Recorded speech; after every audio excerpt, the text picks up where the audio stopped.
माँ कैसी गवार लड़की से मेरा ब्याह करा दिया, जिसे ना हिंदी ठीक से बोलना आता है और ना ही अंग्रेजी और ना ही शकल सूरत है, ना पहनने ओढ़ने का ढंग। इसलिए मैं कह रहा था कि मैं अपने पसंद की लड़की से शादी करूंगा, पर नहीं, आप लोगों को तो अपने मान मर्यादा का ख्याल था। आपके कसमे वादे ने मेरी पूरी जिंदगी बर्बाद कर दी। मैं अपनी पूरी जिंदगी ऐसे जाहिल गंवार लड़की के साथ नहीं बिता सकता। इसलिए रखो अपने पास ही इसे और निभाते रहो इसके पिता को दिए वचन को। गुस्से से अपना सामान बैग में भरते हुए साहिल कहता है, ऐसी बातें तुम्हें शोभा नहीं देती हैं साहिल, क्योंकि अब तुम्हारे ऊपर तुम्हारी जीवन संगिनी की भी जिम्मेदारी है, जिसे विवाह के पवित्र बंधन से बांधकर तुम इस घर की बहू बनाकर लाए हो। उसे तुम ऐसे नहीं छोड़कर जा सकते। साहिल की बातें सुनकर दिनेश जी अपने कड़क अंदाज में कहते हैं, कैसी जिम्मेदारियां पापा, जिसके लिए मैं तैयार ही नहीं था।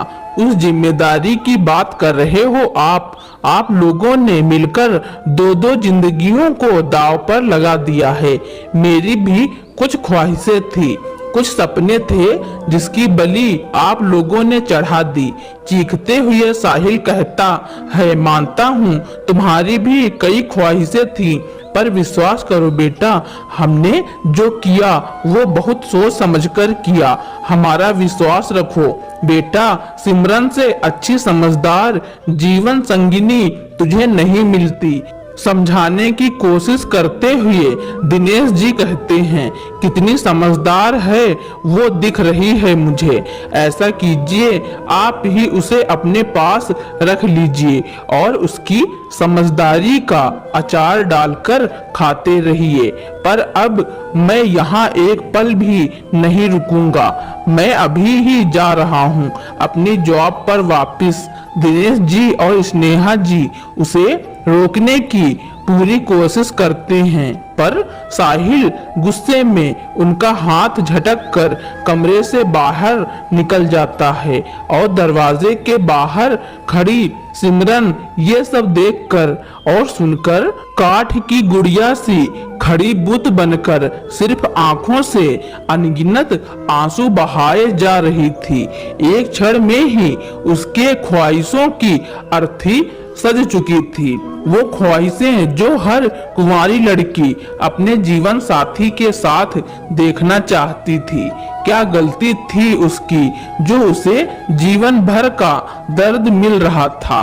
सिमरन को बिना देखे वहां से चला जाता है, यही ना कि वो अपने बाबूजी के वचन का पालन कर रही थी। अभी कुछ 24 घंटे पहले ही अपने पीहर की दहलीज लांघ कर ससुराल की चौखट पर कई ख्वाहिशों की पोटली लेकर उसका गृह प्रवेश हुआ था और कुछ ही क्षण में उसकी जिंदगी ने नई करवट ले ली। जिसके साथ ब्याह करके आई थी उसी ने उसका पाण ग्रहण करने से इनकार कर दिया। पता नहीं ये कैसे वचन की बेड़ियां बांध गए सिमरन के पिताजी ने, जिसके अंजाम के बारे में शायद ही किसी को पता हो। एक ऐसा वचन जो कई जिंदगियों को बर्बाद कर गई। सिमरन दरवाजे के बाहर जिंदगी के कटु सत्य से रूबरू हो रही थी कि तभी बेटे के पीछे भागते हुए स्नेहा जी आती हैं, पर सिमरन को देखकर उसके पैर कुछ पल के लिए ठिठक जाते हैं। बेटा, पर फिर बेटे के मोह में व्याकुल माँ साहिल, रुक जा बेटा, साहिल कहते हुए भागती हैं।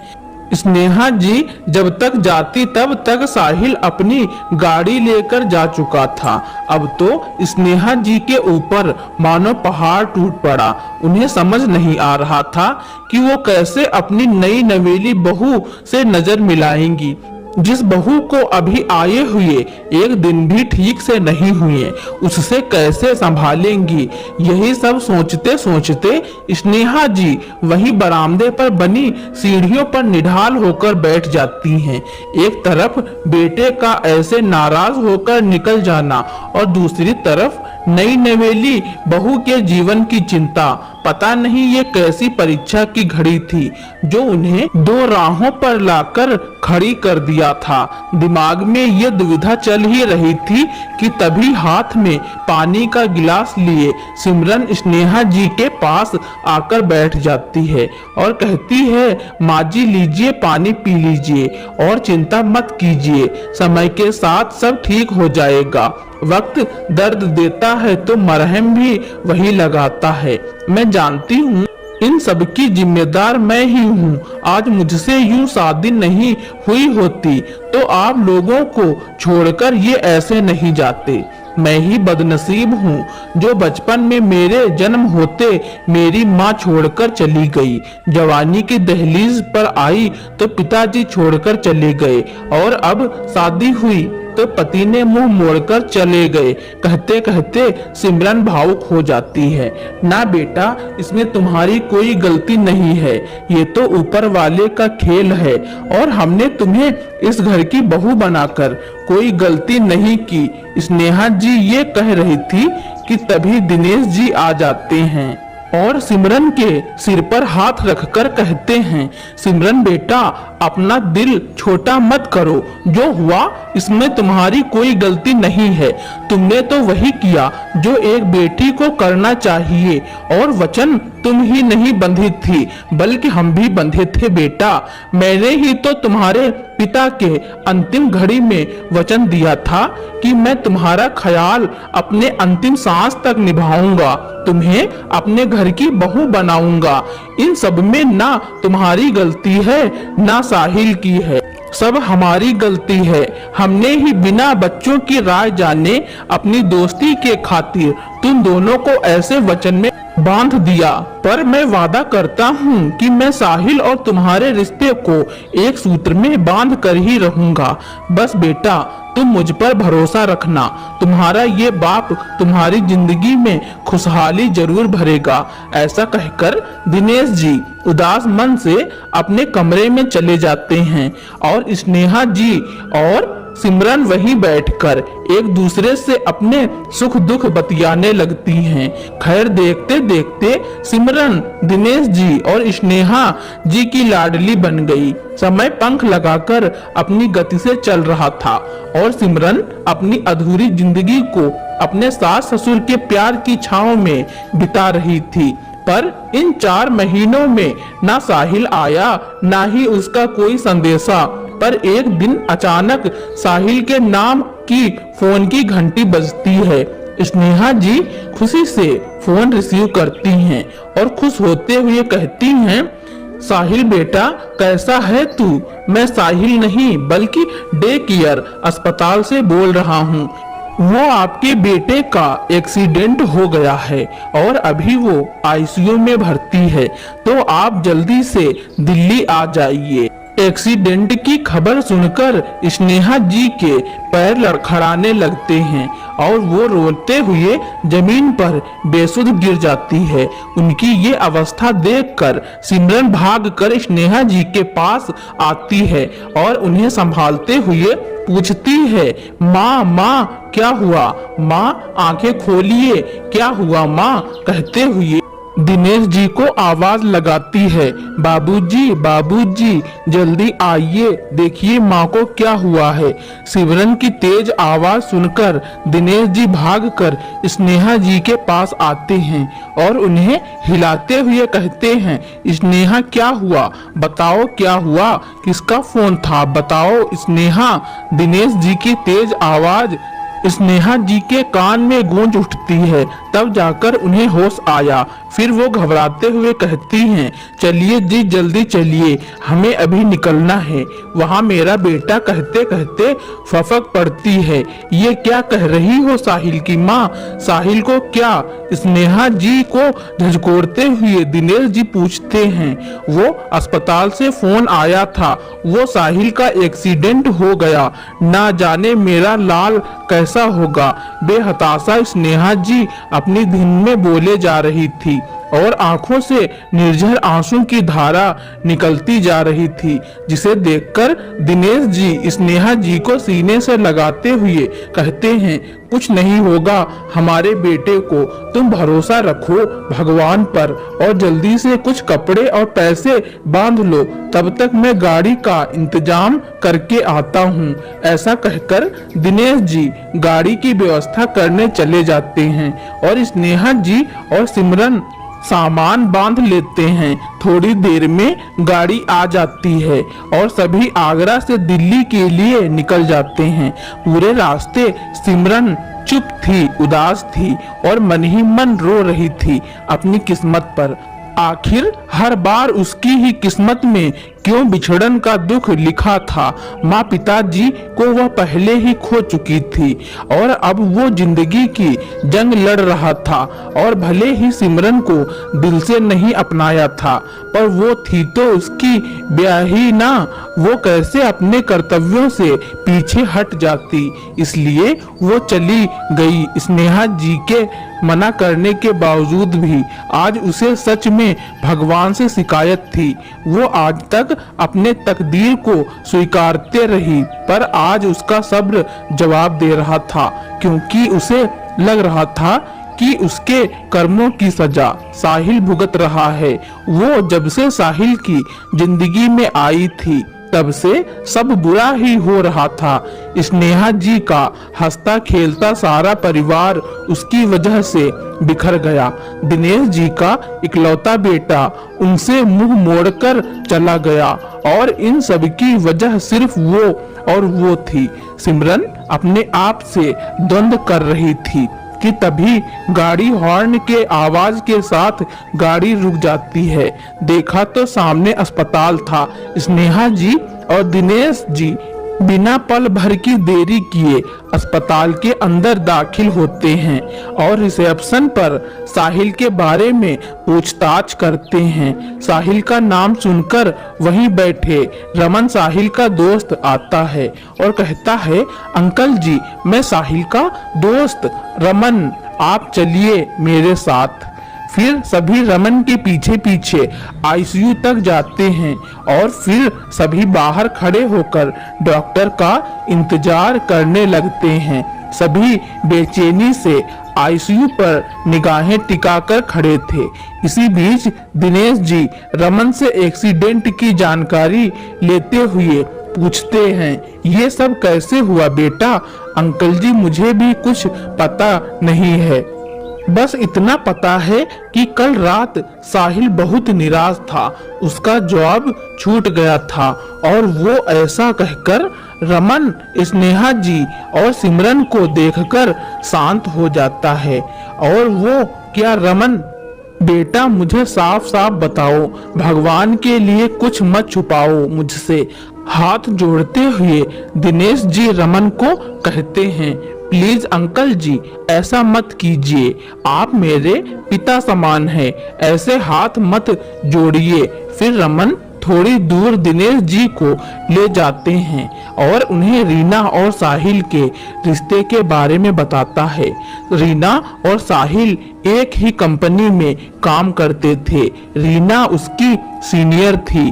काम के दौरान दोनों के बीच नजदीकियां बढ़ने लगी थी और देखते ही देखते दोनों एक दूसरे को पसंद करने लगे थे। दोनों शादी करना चाहते थे, पर आपके अचानक बुलाने पर साहिल घर गया और उसकी शादी सिमरन के साथ हो जाती है। आपके कस्में और वादे के चक्कर में बेचारा साहिल फंस गया और इसका असर उसके काम और उसकी जिंदगी पर पड़ा। शादी के बाद वो रीना से दूरी बढ़ाने लगा। ये बात रीना को हजम नहीं हो रहा था और इसलिए अक्सर रीना उससे झगड़ा करती थी। इस झगड़े की वजह से उसका मन काम में भी नहीं लगता था और अपनी दोहरी जिंदगी से छुटकारा पाने के लिए परसों शाम रीना को अपने शादी का सच बताया।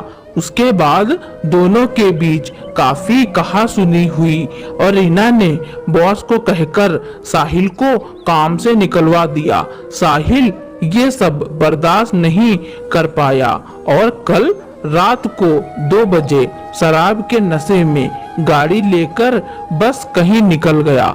उसके बाद मुझे कुछ नहीं पता अंकल जी, बस मुझे सुबह 4 बजे अस्पताल से फोन आया तो मैं भाग कर यहाँ आया और तब से डॉक्टर के बाहर निकलने का इंतजार कर रहा था।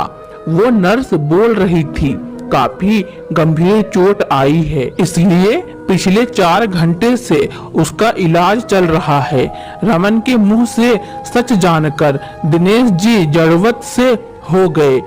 वो वहीं लगे कुर्सी पर धम से बैठ जाते हैं और अपना सिर पीट देते हैं और कहते हैं ये क्या कर दिया मैंने, इतना बड़ा अपराध कैसे मैं कर गया। हे भगवान, मैंने 3 जिंदगियों को दांव पर लगा दिया। काश मुझे जरा सा भी आभास होता साहिल और रीना के बारे में तो मैं ऐसा कतई ना करता। ओह, इन सब में मेरा बेटा पिस गया, वो अपनी जिंदगी को दांव पर लगा दिया। आज मेरी वजह से मेरा बच्चा जिंदगी और मौत की जंग लड़ रहा है। कहते कहते दिनेश जी बिलख बिलख कर रोने लगे। तब रमन अपने कंधे का सहारा देकर उन्हें चुप कराता है और कहता है अंकल जी, ये सब ऊपर वाले का दिया है, वो जैसा चाहते हैं हम वैसा ही करते हैं, हमारे साथ में कुछ नहीं होता, ये तो कर्मा है अंकल जी, इसलिए ज्यादा मत सोचिए, सब ठीक होगा। बस भगवान से प्रार्थना कीजिए कि अपना साहिल ठीक हो। रमन की बातों से दिनेश जी को थोड़ी राहत मिलती है, इसलिए वो अपने आंसू पोंछकर वापस स्नेहा जी के पास आ जाते हैं और डॉक्टर का इंतजार करने लगते हैं।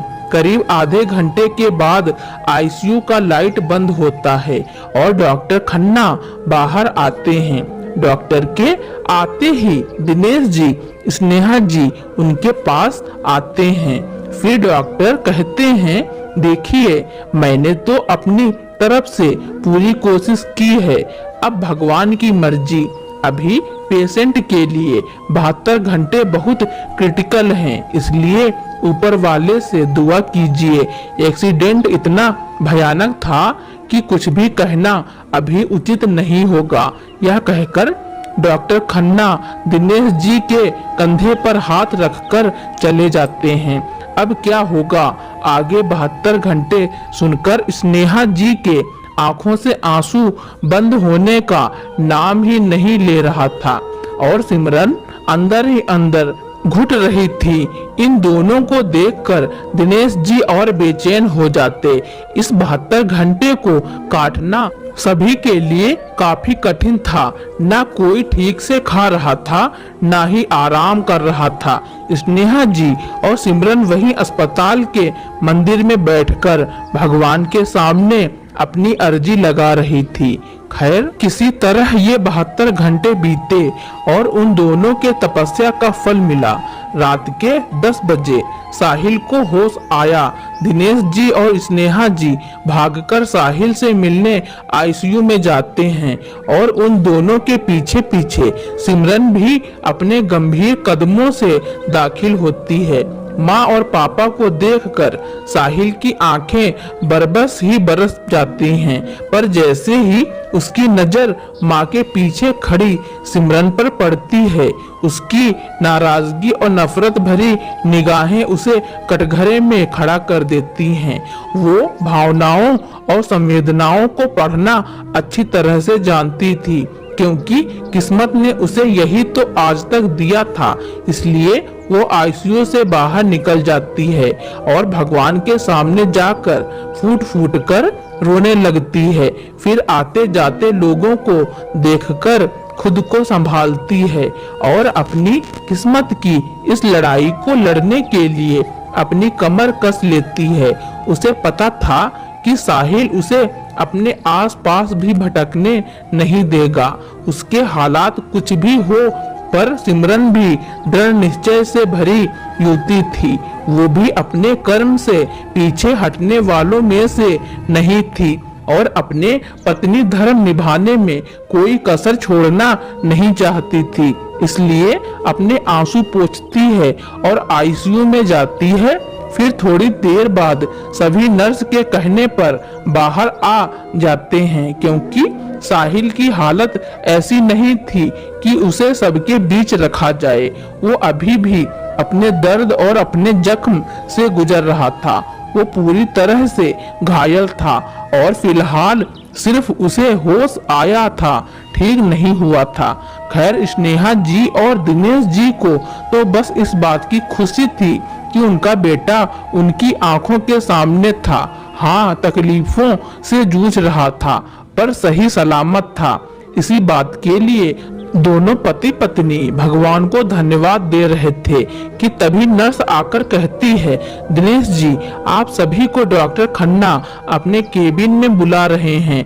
नर्स की बात सुनकर तुरंत दिनेश जी, स्नेहा जी और सिमरन डॉक्टर खन्ना के केबिन में जाते हैं, जहां डॉक्टर खन्ना बैठे हुए थे और साहिल का रिपोर्ट चेक कर रहे थे। आ जाइए, बैठिए कहते हुए डॉक्टर खन्ना अपनी बात आगे बढ़ाते हैं। देखिए, मैं आप लोगों को कोई भ्रम में नहीं रखना चाहता, इसलिए यहाँ बुलाया हूँ। फिर डॉक्टर खन्ना साहिल का MRI और एक्सरे रिपोर्ट दिखाते हुए कहते हैं, एक्सीडेंट इतना भयानक था कि साहिल की रीढ़ की हड्डी डैमेज हो गई है। शायद वो फिर कभी खड़ा ना हो पाए। सिर में भी काफी चोट आई है, पर अभी खतरे से बाहर है। एक हाथ और पैर में फ्रैक्चर हुआ है, तो उसे भी ठीक होने में अभी समय जाएगा। उसके कुछ ऑपरेशन भी किए गए हैं रीढ़ की हड्डी ठीक होने के लिए, पर पूरी तरह से कामयाब हुए या नहीं, ये कुछ दिनों बाद ही पता चलेगा, जब वो उठ के बैठ पाएगा। ऐसे केस में कई बार ऐसा देखा गया है कि पेशेंट या तो आजीवन बेड पर ही रह जाता है या फिर ऊपर वाले की कुछ कृपा होती है, वो अपनी नॉर्मल जिंदगी में लौट आता है। पर मैं पूरी कोशिश करूंगा कि साहिल पूरी तरह से ठीक हो जाए और अपनी जिंदगी जिए। वो जीता आया है, वैसे ही जिए। डॉक्टर खन्ना की बातों से सभी के चेहरे पर गंभीरता की लकीर दिखने लगी थी, पर कर भी क्या सकते थे सिवाय भगवान से प्रार्थना के। खैर, दिन यूं ही इंतजार में बीत रहे थे कि एक दिन साहिल पूरी तरह ठीक होकर घर वापस आ जाएगा, और आखिरकार वो दिन आ भी गया। 1 महीना अस्पताल में रहने के बाद डॉक्टर खन्ना उसे घर ले जाने की इजाजत दे देते हैं। साहिल घर तो आ जाता है, पर वो सिमरन से दूर रहना चाहता था, पर यह संभव नहीं था, क्योंकि किसी न किसी को 24 घंटे साहिल के पास रहना था, उसकी देखभाल करने के लिए, क्योंकि वो अभी भी उठकर चलने फिरने की स्थिति में नहीं था। और ऐसे में एक सिमरन ही थी जो साहिल की देखभाल अच्छे से कर सकती थी। साहिल की जिद और वर्तमान स्थिति देखते हुए स्नेहा जी दिल पर पत्थर रखकर अपने बेटे की बात मान लेती हैं और सिमरन को उनसे दूर रहने की हिदायत देती हैं। अब साहिल को देखभाल के लिए दिनेश जी और रमन की मदद से एक नर्स को 12 घंटे के लिए रख लेते हैं। नर्स सुबह 8 बजे आती और रात के 8 बजे अपने घर चली जाती।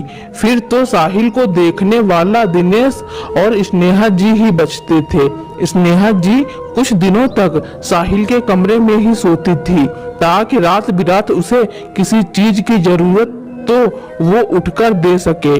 पर एक दिन अचानक दिनेश जी की तबीयत बिगड़ जाती है। उनका बीपी और शुगर काफी हाई हो जाता है। शायद साहिल की हालत को देखकर वो चिंतित रहने लगे थे और इसी वजह से अचानक उनकी तबीयत खराब हो जाती है। एक तरफ पति और दूसरी तरफ बेटे की हालत देखकर स्नेहा जी काफी परेशान हो जाती थी। इसलिए उन्होंने सिमरन को कहा, सिमरन बेटा, मैं जानती हूँ अब तक तुम्हारे ऊपर क्या कुछ नहीं गुजरा। मैं चाहकर भी तुम्हारे जीवन में खुशियों के रंग नहीं भर पा रही हूँ। मुझे माफ कर दे बेटा, पर अब जो तुम्हारे साथ होने वाला है वो शायद और भी बुरा हो, क्योंकि अब से तुम्हें ही साहिल की देखभाल करनी है। इस दौरान तुम्हें बहुत कुछ सुनना और सहना पड़ेगा। साहिल तुम्हें अपने पास देखेगा तो तुम्हें भला बुरा कहेगा ही, पर बेटा सह लेना। इस पवित्र रिश्ते को खातिर देखना, एक दिन साहिल का दिल भी पिघलेगा और वो तुम्हें अपना बना लेगा। कहते कहते स्नेहा जी भावुक हो जाती हैं और उनकी आंखें सिमरन के सामने झुक जाती हैं। प्लीज माँ, ऐसा मत बोलिए। आपने तो पूरी कोशिश की हमारे रिश्ते को ठीक करने की, पर शायद मेरी ही किस्मत में इस रिश्ते का सुख न लिखा हो। तभी तो वो मुझसे इतनी नफरत करते हैं कि मुझे अपने आसपास देखना भी पसंद नहीं करते। कहते कहते सिमरन की आंखों में आंसू तैरने लगे और उसकी आवाज बंध जाती है। ना मेरी बच्ची, ऐसा नहीं कहते। भगवान के घर देर है अंधेर नहीं। भरोसा रख ऊपर वाले पर, सब ठीक हो जाएगा बेटा। फिर मन में एक आशा की उम्मीद ली स्नेहा जी सिमरन को कहती हैं, आज से तू ही साहिल के कमरे में सोएगी, क्योंकि मुझे तेरे पापा को भी देखना है। पर माँ, ये थोड़ा डर से सहमते हुए सिमरन कहती है, तू चिंता मत कर, मैं साहिल को समझा दूंगी। अच्छा, ये ले पानी और साहिल को दवा दे दे। उसके दवा खाने का समय हो रहा है और रात को सोने से पहले थोड़ी एक्सरसाइज करवा देना, हाथों का जैसा अस्पताल में नर्स ने बताया था। ठीक है सिमरन बेटा, अब मैं जरा तेरे पापा को भी देख लूं। ऐसा कहकर स्नेहा जी तो अपने कमरे में चली जाती हैं, पर सिमरन अभी भी असमंजस में डूबी थी। उसे समझ नहीं आ रहा था कि वो साहिल के सामने जाए तो कैसे। वो तो नफरत करता है उससे, वो तो एक पल भी अपने आसपास उसे टिकने नहीं देगा, पर मजबूरी थी। इसलिए सिमरन हिम्मत करके डरते डरते साहिल के कमरे में जाती है और टेबल पर पानी का गिलास और दवा रखती है। जैसे ही सामान रखने की आवाज आती है वैसे ही साहिल आवाज देता है, माँ, कब से मैं आपका इंतजार कर रहा था। देखिए मेरे पैरों में कब से खुजली हो रही है और मैं आपका नालायक बेटा उठकर अपने काम भी नहीं कर पा रहा हूँ। माँ, सोच में आप लोगों पर बोझ हो गया हूँ। ओ काश मैं उस एक्सीडेंट में मर गया होता।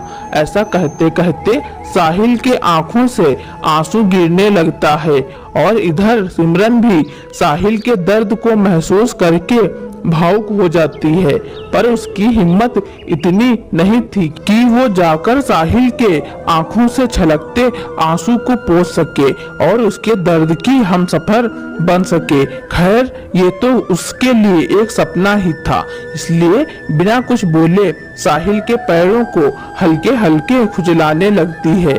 लेकिन जैसे ही सिमरन का हाथ साहिल के पैरों पर लगता है वैसे ही उसे अजनबी एहसास समझ आ जाता है। अब भावुकता से निकाल कर चीख पड़ता है, दूर हो जाओ मेरी नजरों से, मैं मर जाना पसंद करूंगा, पर तुम्हें अपनी नजरों के सामने देखना कतई पसंद नहीं करूंगा। निकल जाओ अभी इसी वक्त मेरे कमरे से, मेरी नजरों से। गुस्से में दांत पीसते हुए साहिल कहता है। इतना कुछ सुनने के बाद भी सिमरन बिना कुछ बोले साहिल के बेड को थोड़ा ऊपर करती है और दवा निकालकर उसे खाने को देती है, पर साहिल नफरत भरी निगाहों से सिमरन के विपरीत दिशा में सिर फेरकर उसे बार बार भला बुरा सुना रहा था और सिमरन उस कटाक्ष, उस ताने को अपने सिर माथे लगाकर साहिल को जबरदस्ती दवा देती है और साहिल के ना चाहते हुए भी उसके हाथों का एक्सरसाइज कराती है। अब तो हर दिन यही सिलसिला चल रहा था। साहिल सिमरन को खरी खोटी सुनाता और सिमरन उसे सर माथे लगाकर अपने कर्तव्य का निर्वाह करती।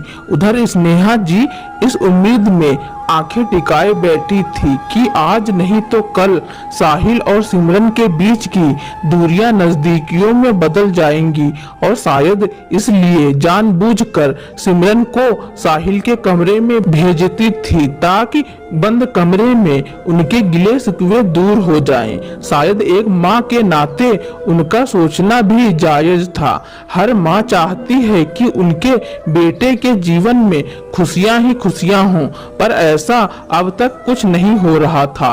सिमरन और साहिल की जिंदगी में उल्टा एक दिन तो साहिल इस कदर सिमरन पर चिल्लाया कि सिमरन अंदर से बहुत टूट गई। वो अब तक एक भरोसे पर जी रही थी कि शायद एक दिन सब ठीक हो जाएगा, पर उसका ये सोचना गलत साबित हुआ। जब सूप पिलाते वक्त गलती से सिमरन के हाथ से सूप की कटोरी साहिल के ऊपर गिर जाती है और साहिल उसे अपने एक हाथ से धक्का मारकर गिरा देता है और बहुत बेइज्जत करता है। किस मिट्टी की बनी हो तुम जो किसी की नफरत समझ नहीं आती। तुम्हारे बदले कोई और लड़की रहती तो अब तक इस घर को छोड़कर जा चुकी होती, पर तुम्हारे जैसी बेशरम लड़की मैंने आज तक नहीं देखी। जैसे अपमानित होने में मजा आता है। अनपढ़ गंवार औरत। साहिल की हृदय भेदी शब्द सुनकर सिमरन चीख चीख कर रोना चाहती थी, पर रो ना पाई। शायद वो अब तक काठ की गुड़िया बन चुकी थी जिसे कुछ नहीं दिखता सिवाय अपने कर्तव्य और अपने सास ससुर के एहसानों के अलावा। वो 6 महीने में इतना तो जान ही गई थी कि वो इस घर में अब तक टिकी है क्योंकि उसके सास ससुर उन्हें सर आंखों पर रखा है।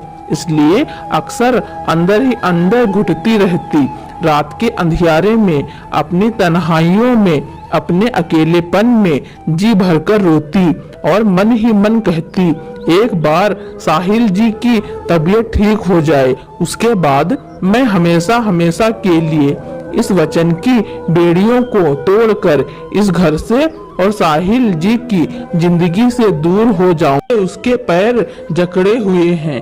पति की कड़वाहट ने सिमरन को इस कदर तोड़ दिया था कि वो अक्सर उदास रहने लगी थी। इधर उसके चेहरे की उदासी बढ़ती गई और उधर साहिल ठीक होने लगा। वो अब उठकर बैठने लगा। सिमरन का निस्वार्थ सेवा भाव उसके तकलीफों को कम करती गई। वक्त गुजरता गया और करवाहटें कम हो गई। अब साहिल सिमरन की तरफ देखने लगा था। हाँ, किसी किसी कारणवश वो उस पर चिल्लाता भी था, पर सिमरन के मुंह से आज तक एक शब्द भी नहीं निकला। देखते देखते कब 2 महीने निकल गए पता भी नहीं चला। अब तक साहिल के काफी जख्म भर चुके थे, पर सिमरन के जख्म आज भी हरे थे जिस पर मरहम लगाने वाला कोई नहीं था। हाँ, स्नेहा जी थी उसके साथ, पर वो एक सास के साथ साथ एक माँ भी थी जिसे अपने बेटे से ज्यादा हमदर्दी थी। और जब से साहिल का एक्सीडेंट हुआ था तब से वो अपने बेटे को लेकर चिंतित रहती थी। वो अपने बेटे को किसी भी कीमत पर खोना नहीं चाहती थी और इस कमी को सिमरन ने स्नेहा जी की आंखों में पढ़ लिया था। इसलिए वो एक दिन सुबह सुबह सबके उठने से पहले घर छोड़कर निकल जाती है, एक ऐसे सफर पर जहां उसके साथ उसकी परछाई के अलावा कोई और नहीं। सिमरन के भजन के साथ उस घर के लोगों की नींद खुलती थी, पर आज ऐसा कुछ नहीं हो रहा था। इसलिए चिंतित होकर स्नेहा जी सिमरन को देखने उसके कमरे में जाती है। जहां सिमरन नहीं दिखती, वो भागकर साहिल के कमरे में जाती है वहां भी सिमरन नहीं थी, रसोई में भी नहीं थी। पूरे घर में ढूंढने के बाद परेशान स्नेहा जी दिनेश जी के पास आती हैं। उन्हें कहती हैं कि सिमरन नहीं है, पता नहीं कहाँ चली गई, कुछ बताया भी नहीं। ऐसे तो वो कहीं जाती नहीं, फिर आज कहाँ चली गई। कहते कहते स्नेहा जी रोने लग जाती हैं। वहीं कमरे में या बाथरूम में होगी। स्नेहा, तुमने ठीक से नहीं देखा होगा। अच्छा रुको, मैं ही देखकर आता हूँ। ऐसे भी इस अनजान दिल्ली शहर में कहाँ जाएगी। ऐसा कहते हुए दिनेश जी सिमरन बेटा कहते हुए उसके कमरे में जाते हैं। तभी उसकी नजर टेबल पर पड़े पेपर पर पड़ता है, जिसमें लिखा था, पापा जी और माँ प्रणाम। माँ, मैंने अपना फर्ज अच्छे से निभाया और अपने दायित्व को पूरा किया। अब मैं थक गई हूँ इस बेमतलब के रिश्ते के बोझ से, इसलिए मैं इस घर को छोड़कर जा रही हूँ। आप लोगों ने जो रिश्ते बांधे थे वो कभी मेरे थे ही नहीं, इसलिए इस वचन की बेड़ियों को तोड़ देना ही अच्छा है। मुझे माफ कर दीजिएगा पापा जी, माँ। उसके बाद लिखा था, मुझे ढूंढने की कोशिश मत कीजिएगा, आपकी सिमरन। दिनेश जी खत पढ़ते ही स्नेहा की तरफ भागते हैं और स्नेहा जी को खत देते हुए कहते हैं, स्नेहा जी, सिमरन हमेशा हमेशा के लिए हमें छोड़कर इस रिश्ते को तोड़कर जा चुकी है। हमने अपने बेटी को खो दिया स्नेहा जी। ऐसा कहकर दिनेश जी अपने किए को कोसने लगते हैं। क्या से क्या हो गया इन 6 महीनों में, स्नेहा जी किसी ने सपने में भी नहीं सोचा था। अब कहाँ ढूंढे उसे। चिंतित होकर माथे पर हाथ रखकर दिनेश जी बैठ जाते हैं। साहिल के पापा, चिंता मत कीजिए, सब ठीक होगा। मेरा दिल कहता है सिमरन जहाँ होगी ठीक होगी और एक दिन जरूर वापस आएगी। हमारी जिंदगी में खुशियाँ बनकर देख लीजिएगा। तब तक आप पुलिस स्टेशन में गुमशुदगी की रिपोर्ट लिखा आए।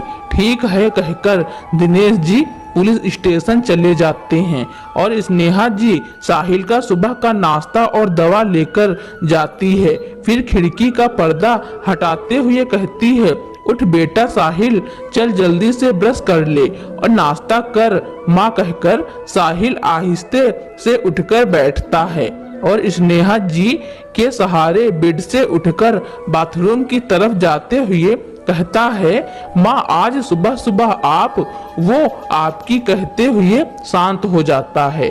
पर स्नेहा जी समझ जाती हैं कि साहिल सिमरन की बात कर रहा है, इसलिए उसे कुर्सी पर बैठाते हुए कहती हैं, वो अब कभी नहीं आएगी तेरे कमरे में बेटा, क्योंकि वो हमेशा हमेशा के लिए इस घर को छोड़कर जा चुकी है और रुकती भी किसके लिए। ऐसा कहकर अपने होठों पर चुप्पी साध लेती है।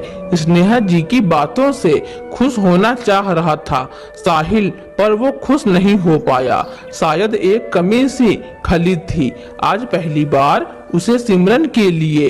पर अपने दिल की ना सुनकर वो स्नेहा जी को कहता है, अच्छा हुआ चली गई, आखिरकार उससे आप सभी को छुटकारा मिल ही गया। खैर छोड़िए माँ, जल्दी से मुझे नाश्ता दीजिए और दवा। ठीक है कहकर स्नेहा जी साहिल को नाश्ता और दवा देकर चली जाती हैं। पर साहिल कहीं ना कहीं बेचैन था। उसे इंतजार था सिमरन के एक झलक का। वो इस बात को बर्दाश्त नहीं कर पा रहा था कि सिमरन उसे छोड़कर जा चुकी है। उसे हर वक्त बस सिमरन के होने का एहसास हो रहा था। उसकी खुशबू उसकी सांसों में बस चुकी थी और शायद सिमरन उसकी कमजोरी बन चुकी थी। ऐसा नहीं था कि इन 2-3 महीनों में साहिल का दिल सिमरन के प्रति नहीं पिघलता था। जब वो नींद में सोई रहती तो उसे घंटों निहारता, उसकी उदासी को भी भांप लेता, पर कभी जता नहीं पाया। शायद उसका पुरुषत्व अहंकार उसे उसके सामने झुकने न दिया। वो इतनी नफरत करता था, उससे ज्यादा मोहब्बत करने लगा था। उसके समर्पण, उसके त्याग को देखकर साहिल कई बार उसके सामने दिल हार जाता, पर आदत से मजबूर कड़वे शब्द परोस देता सिमरन की थाली में। खैर, अब तो बहुत देर हो चुकी थी। काश वक्त रहते उसे सिमरन के होने का एहसास हो जाता। काश वो उसके बलिदान के लिए दो मीठे बोल बोल पाता तो सिमरन उसके पास होती। इधर दिनेश जी पुलिस स्टेशन न जाकर रमन के घर पर जाते हैं जहां सिमरन थी, और ये बात सिर्फ दिनेश जी और रमन को पता था। दरअसल जब सिमरन घर छोड़कर जा रही थी तब दिनेश जी पानी पीने के लिए उठे थे। वो चाहते तो सिमरन को रोक सकते थे, पर वो ऐसा नहीं किए, क्योंकि वो चाहते थे कि सिमरन को वो सम्मान और अधिकार मिले जिसकी वो हकदार थी। इसी कारण उन्होंने रमन को फोन करके सिमरन के जाने की खबर दे दिया, ताकि सिमरन उनके साथ कुछ दिनों के लिए रह सके और वो तब तक सिमरन के लिए कुछ बेहतर व्यवस्था कर ले। वो नहीं चाहते थे कि सिमरन और अपमानित हो और घुट घुट कर अपनी जिंदगी जिए, क्योंकि कई बार आते जाते साहिल के कमरे से साहिल की हृदय भेदी शब्द सिमरन के लिए सुन चुके थे, जो उन्हें अंदर तक झकझोर देता था। वो कितनी ही बार रो देते थे उस बच्ची के लिए जो उनके दोस्ती के वादे की बलि चढ़ गई थी। गलती तो उनकी भी नहीं थी, उन्होंने तो बस अपने मरते दोस्त को इस बात की तसल्ली देना चाहते थे कि सिमरन अकेली नहीं है, उनके साथ हम हैं उसके रक्षक बनकर। पर वो आज गलत साबित हो गए। तीन जिंदगियों को बर्बाद करके वो खुद की नजरों में गिर चुके थे, इसलिए उनके अंदर ना इतनी हिम्मत थी और ना हालात थे कि वो साहिल को कुछ कह सकें। वो बेटे के साथ भी अन्याय कर चुके थे, इसलिए कुछ भी बोलने का हक खो चुके थे। पर जो गलती आज तक हो चुकी थी उसे सुधारने का एक यही मौका दिखा उन्हें, क्योंकि उन्हें पता था कि कहीं न कहीं साहिल इस वचन की बेड़ियों से बंध चुका था। तभी तो रीना से दूरियां बनाने में कामयाब रहा। ये सब सोचते सोचते दिनेश जी रमन के घर पहुंच जाते हैं और सिमरन से मिलकर कहते हैं, सिमरन बेटा, मुझे माफ कर दो। पिताजी, इन बेड़ियों में मैं अब यहाँ नहीं रहना चाहती। क्यों रमन जी को कहकर रोक लिया मुझे यहाँ? प्लीज पापा जी, मैं आपके सामने हाथ जोड़कर विनती करती हूँ, मैं नहीं आना चाहती आप सभी के बीच। कहते कहते बिलख पड़ती है। सिमरन, कैसे कर दूं आजाद बेटा तुम्हें? क्या मुंह दिखाऊंगा ऊपर जाके तुम्हारे पिताजी को? तुम मेरी जिम्मेदारी हो और जब तक तुम्हारे लिए कुछ अच्छा न सोच लूं तुम यही रहोगी रमन के पास। मैं तुम्हें आगे पढ़ाऊंगा और अपने पैरों पर खड़ा करवाऊंगा, इसलिए इस पिता पर भरोसा रखो। ऐसा कहकर दिनेश जी सिमरन के सिर पर हाथ रखकर आशीर्वाद देते हुए चले जाते हैं। इधर दिनेश जी सिमरन के लिए अच्छे कॉलेज का पता कर रहे थे और उधर साहिल की जिंदगी जैसे थम सी गई थी। उसके लिए समय काटना कठिन सा होने लगा। वो आए दिन किसी न किसी रूप में सिमरन को याद कर ही लेता। सिमरन की कमी साहिल को ही नहीं बल्कि उठते जागते स्नेहा जी को भी हो रही थी। कई बार उनकी आंखों से सिमरन के नाम के आंसू भी छलक उठते थे, पर आस की किरण बुझ चुकी थी। कई दिन हो चुके थे सिमरन को गए, पर उसका कुछ पता नहीं चल पा रहा था। इधर साहिल भी सिमरन की कमी को बर्दाश्त नहीं कर पा रहा था और इसलिए एक दिन अपनी माँ को कहता है, माँ प्लीज सिमरन को वापस ले आओ, मैं नहीं रह पाऊंगा उसके बिना। माँ, वो मेरी आदत हो गई है, मैं उससे प्यार करने लगा हूँ। माँ प्लीज उसे कहीं से भी ढूंढ कर ले आओ माँ, मैं वादा करता हूँ अब कभी उसकी आंखों में आंसू की एक बूंद भी नहीं आने दूंगा। मैं उसकी हर ख्वाहिश को पूरा करूंगा। मैं उसके वचन की बेड़ियों में बंधना चाहता हूँ। बिल्कुल छोटे बच्चे की तरह जिद करने लगा था साहिल, जिसे देखकर स्नेहा जी को आश्चर्य होता है। वो पल भर के लिए सोचने लगती हैं, जिससे कभी नफरत करता था आज उसी के लिए इतनी बेचैनी। ये उसका प्यार ही था जो नफरत की सख्त बेड़ियों में जकड़ा हुआ था, पर आज ये बेड़ियां टूट चुकी थी, जिसे देखकर वो मन ही मन खुश होती है और सिमरन के लौट आने की उम्मीद फिर से सांसें लेने लगती हैं।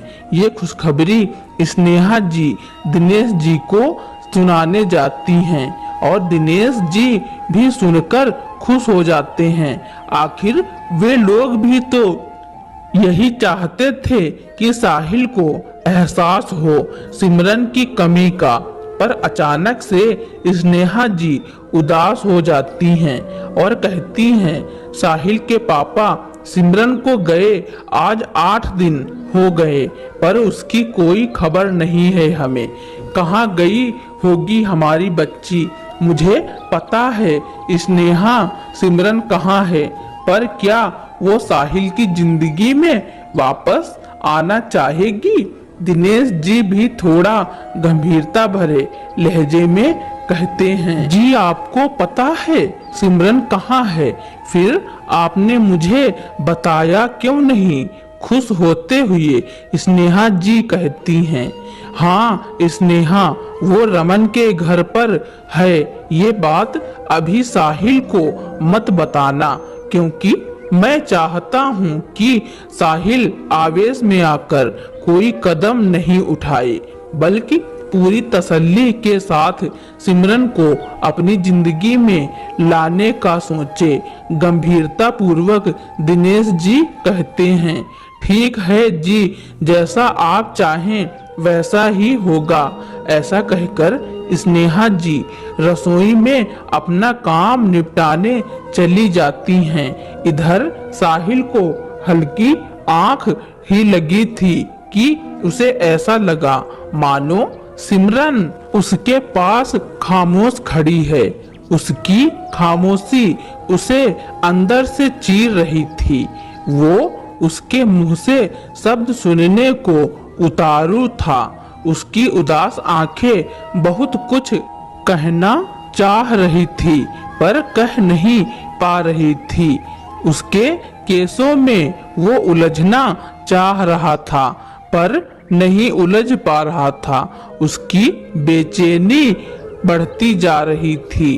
वो सिमरन से अपने किए की माफी मांगना चाहता था, पर उसके होठ सिल गए थे।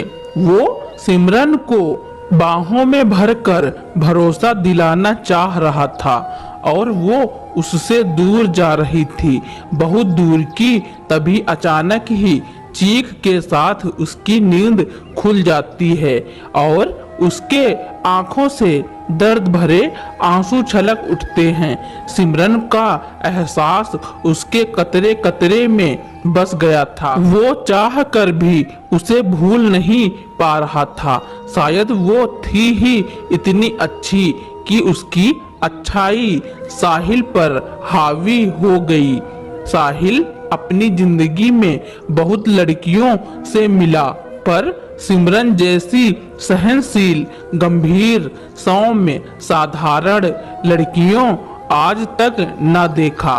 ना ही मिला। सच में वो दीवाना हो गया था सिमरन के खामोशी का और उसके धैर्य का। वो कई बार रीना से उसकी तुलना करता, पर हर बार सिमरन रीना से कहीं बेहतर साबित होती। रीना उन लड़कियों में से थी जो प्यार के साथ अपना आधिपत्य जमाने में विश्वास रखती थी, और सिमरन आधिपत्य से हटकर खुद को समर्पित करने में विश्वास रखती थी। तभी तो अभी तक वो समर्पित थी एक ऐसे बंधन के लिए जो उसका कभी था ही नहीं।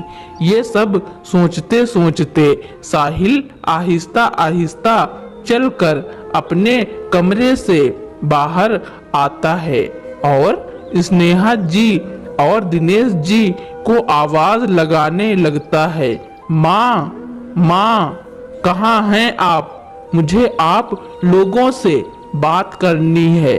साहिल की आवाज सुनकर स्नेहा जी और दिनेश जी बाहर आते हैं और सबसे पहले साहिल को सोफा पर बैठाते हुए दिनेश जी कहते हैं, तुम हमें बुला लेते अपने कमरे में, तुम्हें उठकर आने की क्या जरूरत थी?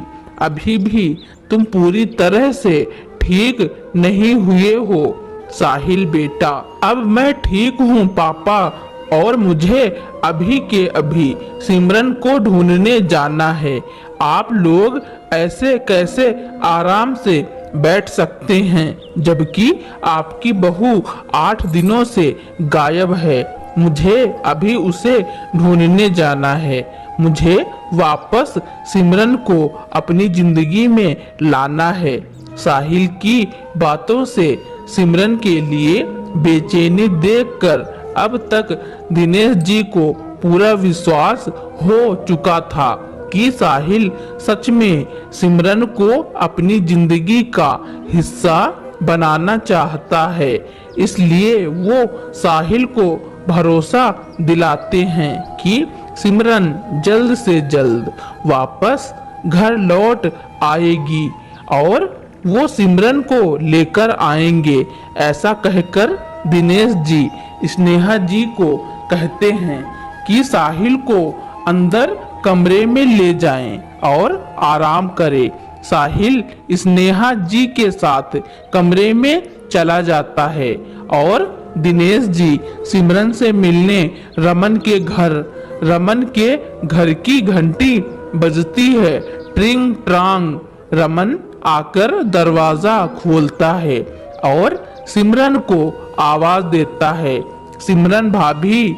आवाज सुनकर सिमरन आती है और दिनेश जी को पैर छूकर प्रणाम करते हुए कहती है, पापा जी क्या बात है, इतनी रात हो गई, सब ठीक है ना? हाँ बेटा, सब ठीक है, बस तुम्हें अपने घर वापस ले जाने आया हूँ। चलो बेटा, घर वापस चलो, सब तुम्हारा इंतजार कर रहे हैं। साहिल तुमसे बेहद प्यार करता है, वो मर जाएगा तुम्हारे बिना। दिनेश जी याचिका कर्ता की तरह सिमरन से याचना कर रहे थे। नहीं पापा जी, अब मैं वापस नहीं जाऊंगी। किस रिश्ते से जाऊं पापा जी? बेटी के रिश्ते से या बहू के रिश्ते से? मैं थक गई हूँ पापा जी इन रिश्तों के बोझ से। मैं और अपमानित नहीं होना चाहती। पापा जी कहते कहते रो पड़ती है। सिमरन मत रो बेटा, अब तो खुशी के दिन आने वाले हैं। मैंने साहिल की आंखों में तुम्हारे लिए फिक्र देखा है, तुम्हारे लिए प्रेम देखा है, इसलिए मेरा विश्वास करो बेटा, अब ऐसा कुछ नहीं होगा। लौट आओ बेटा, लौट आओ। कहते कहते भावुक हो जाते हैं दिनेश जी। दिनेश जी को भावुक देखकर सिमरन पापा जी कहकर दिनेश जी से ऐसे लिपट कर रोने लगती जैसे एक बेटी विदाई के समय अपने पिता से लिपट कर रो रही है। आज देखा जाए तो दिनेश जी ने भी एक बेटी के बाप होने का फर्ज निभाया है। वो ससुर होते हुए भी बहू के जीवन को पूरी तरह सुरक्षित करके ही अपने घर ले जाना चाहते थे और वो सफल भी हुए। इधर सिमरन अपने थोड़े बहुत सामान बांधती है और उधर दिनेश जी स्नेहा जी को फोन करके कहते हैं बहू के गृह प्रवेश की तैयारी करो। सिमरन के आने की खबर सुनकर स्नेहा जी खुशी से झूम उठती हैं और बेफिक्री से अपनी बहू के आने का इंतजार करने लगती हैं। और जैसे ही दिनेश जी सिमरन को लेकर आते हैं, स्नेहा जी उसका फिर से गृह प्रवेश करती हैं, बिल्कुल नई नवेली दुल्हन की तरह। फिर दोनों सास बहू गले मिलकर इस कदर रोई जैसे कोई बेटी शादी के बाद पहली बार अपनी माँ से मिलती है। सच में बहुत भाग्य से मिलते हैं ऐसे सास ससुर। सिमरन खुश किस्मत थी जो माता पिता समान सास ससुर मिले थे। स्नेहा जी से मिलकर सिमरन भी काफी खुश थी और अंदर अंदर एक बेचैनी थी, पिया मिलन की बेचैनी थी। उसे तो विश्वास ही नहीं हो रहा था कि सच में साहिल भी उसे पसंद करने लगे हैं और बेसब्री से उसके लौटने का इंतजार कर रहे हैं। यही सब सोचकर सिमरन के गाल सुर्ख लाल हो रहे थे, आंखों में शर्म का पानी तैर रहा था, होठों पर मध्यम मुस्कान दिख रही थी। आज प्रेम से प्रेम का मिलन होने जा रहा था, पर अब तक तो साहिल को पता ही नहीं था कि सिमरन लौट चुकी है, क्योंकि वो तो सिमरन की यादों में लिपट कर नींद की आगोश में था। खैर, स्नेहा जी सिमरन को साहिल के कमरे में जाकर आराम करने को बोलती हैं और दिनेश जी और स्नेहा जी अपने कमरे में खुशी खुशी चले जाते हैं। सिमरन धीमे कदमों से साहिल के कमरे में जाती है और आहिस्ते से साहिल के पास आकर बैठ जाती है।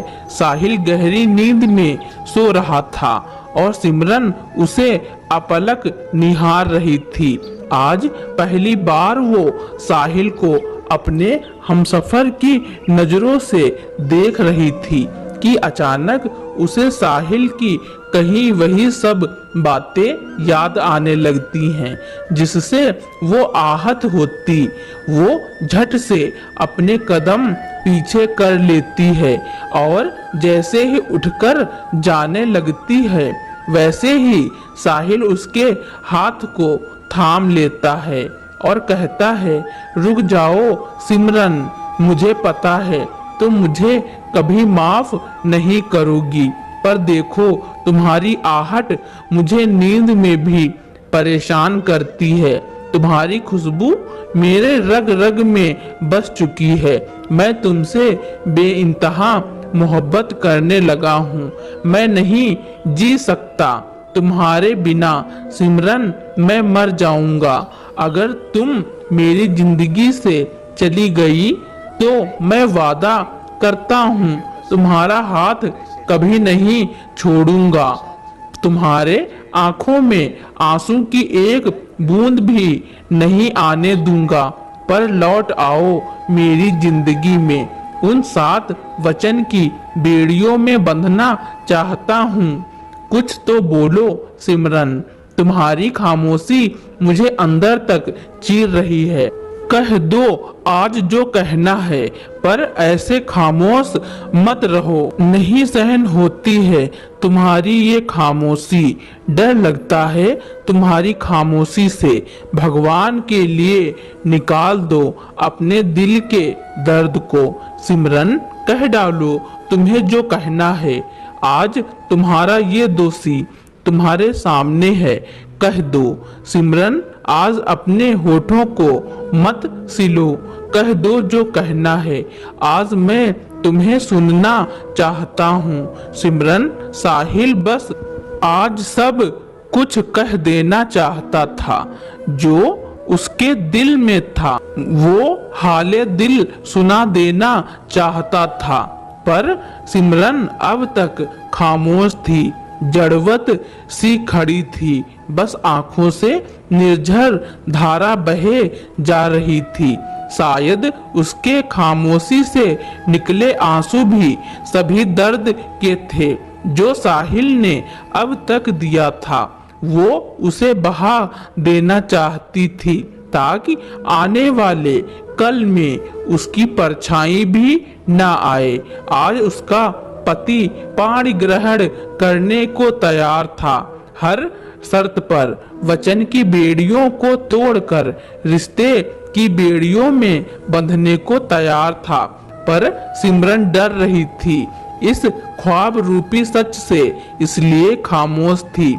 उसकी खामोशी साहिल को बेचैन कर रही थी, इसलिए वो बेड से उतरकर सिमरन के सामने जाता है और झुक जाता है उसके सामने, बिल्कुल किसी भिक्षुक की तरह, और भीख मांगने लगता है अपने प्यार की।